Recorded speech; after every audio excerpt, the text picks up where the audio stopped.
to another lesson of mathematical math with Jen. Today we're going to be doing decimal place value and looking at tools that we can use in the classroom.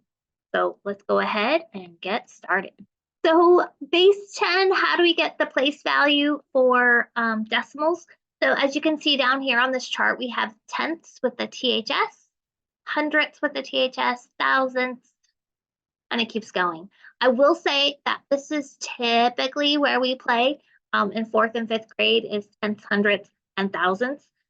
You can technically go bigger, but this is usually where we focus. So where it comes about, if you were curious, is that in our base 10 system, if we have negative exponents, 10 to the negative 1 is the same thing as 1 over 10 to the first power, which is the same thing, it does not want to write a little 1 up there, as 1/10, and 0.1 is 1/10.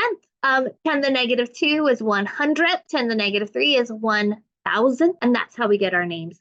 So you could keep going on and on. Just so that you're aware, negative exponents, if it's starting to give you, hives and freaking out, so it's not in K through 6, but I just wanted you to be aware of where tenths, hundredths, and thousandths come from. So let's talk about the official way to read and write decimals versus how we kind of do it just person to person. So for example,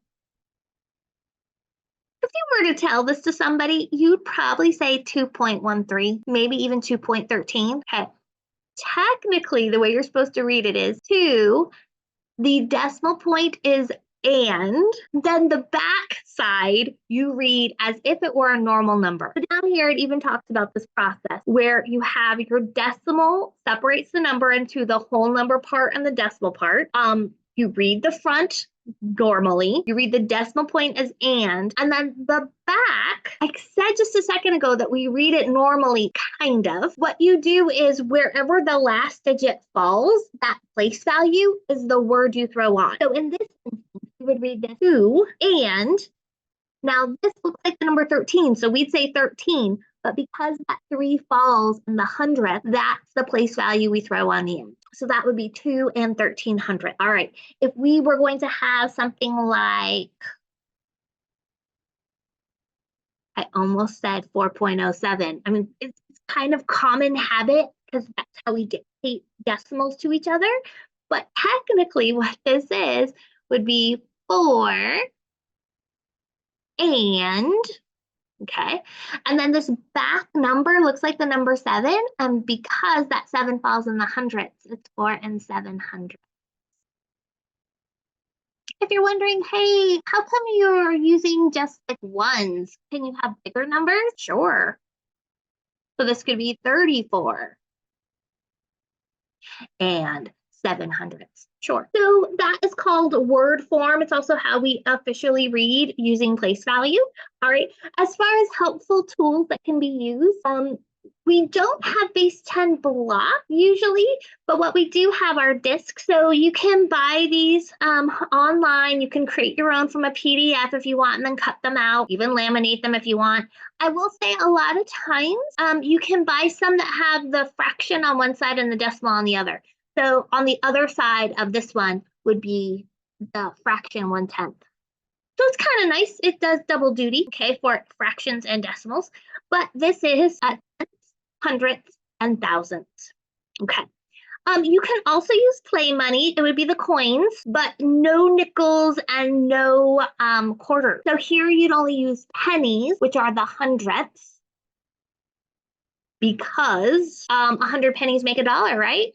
Okay, and then dimes, see, it's there, we're getting there. So dimes would be tenths. Or you can also think of it as a penny is 1, a dime is 10, whatever works for you. Okay, but hundredths would be pennies, dimes are tenths. Of course, I already mentioned in a previous video that I'm a big fan of a place value chart. If you only want to work on the decimals, great.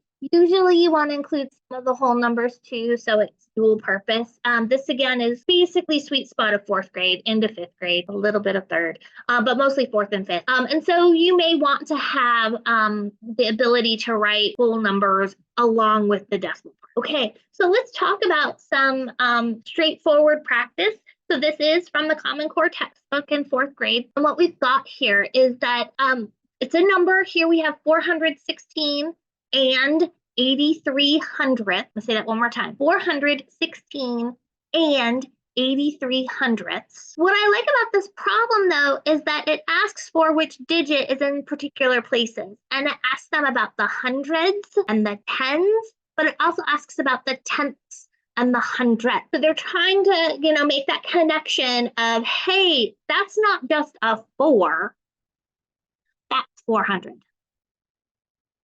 And oh, by the way, this isn't just an 8. This is 8 tenths. And 8 tenths would look like that.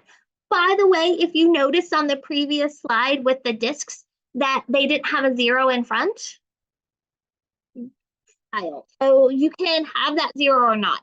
If nothing is in front of this decimal, it's assumed to be a 0. So both of these are technically correct. And as far as this one goes, we have 3 is in the hundredths place and it has a value of.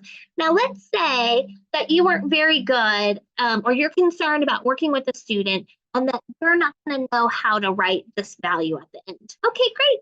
Then you can have them grab face value discs and they would grab 1, 2, 3. And if you add those together, you get 300. So again, you can either use discs, you can use a chart, you can use pennies, whatever you want to do, but we want them to make a connection as to how big things are. And that's it for this video. It was a short one. Yay! Next time, we're going to look at more place value with decimals, but this time we're going to look at what are called exactly problems. So be on the lookout for that video. And until next time, good luck practicing math, and I hope you had a nice time learning today. Bye-bye.